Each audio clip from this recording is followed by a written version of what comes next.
ఏపీలో ప్రభుత్వ ఏర్పాటు కోసం కూటమి నేతలు గవర్నర్ జస్టిస్ అబ్దుల్ నజీర్ ను కలిశారు.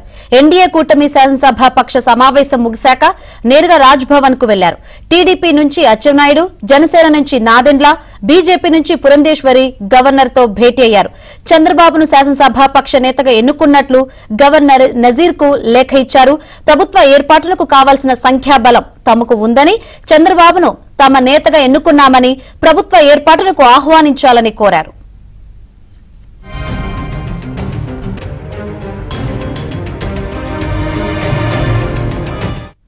అభివృద్ధి, సంక్షేమం, సుపరిపాలన కూటమితోనే సాధ్యమని అచ్చెన్నాయుడు అన్నారు. ఎమ్మెల్యేల సంతకాల లేఖను పరిశీలించిన గవర్నర్ నజీర్ ప్రభుత్వ ఏర్పాటుకు సాయంత్రంలోగా ఆహ్వానిస్తానని చెప్పినట్లు తెలిపారు.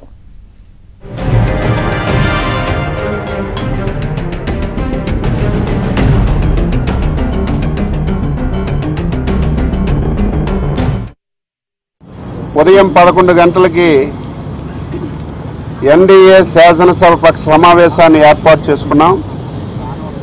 ఆ సమావేశంలో తెలుగుదేశం పార్టీ జాతీయ అధ్యక్షులు శ్రీ నారా చంద్రబాబు నాయుడు గారు, జనసేన అధ్యక్షులు శ్రీ పవన్ కళ్యాణ్ గారు, బీజేపీ అధ్యక్షురాలు శ్రీమతి పురంధేశ్వరి గారు, 3 పార్టీలు శాసనసభ్యులందరం కూడా ఆ సమావేశానికి అటెండ్ అయ్యాం.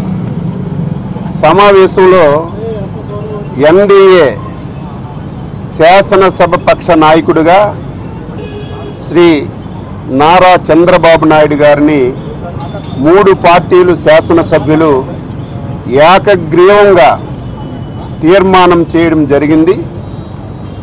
ఏదైతే ఏకగ్రీవం ఇక గవర్నర్ ను కూటమి తరపున కొత్త ప్రభుత్వ ఏర్పాటు చేయాలని కోరినట్లు నాదెండ్ల మనోహర్ తెలిపారు.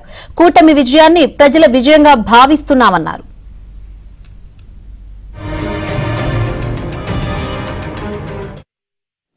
మంచి రోజు ఈరోజు ఉదయం ఎన్డీఏ శాసనసభ పక్ష కొత్తగా ఎన్నికైన శాసనసభ్యులందరూ కూడా కలిసి మా పార్టీ అధ్యక్షులు పవన్ కళ్యాణ్ గారు, శ్రీ నారా చంద్రబాబు నాయుడు గారిని ఎన్డీఏ కూటమికి ముఖ్యమంత్రిగా ఆయన ప్రతిపాదించినప్పుడు శాసనసభ్యులందరూ కూడా ఏకగ్రీవంగా ఆమోదించారు.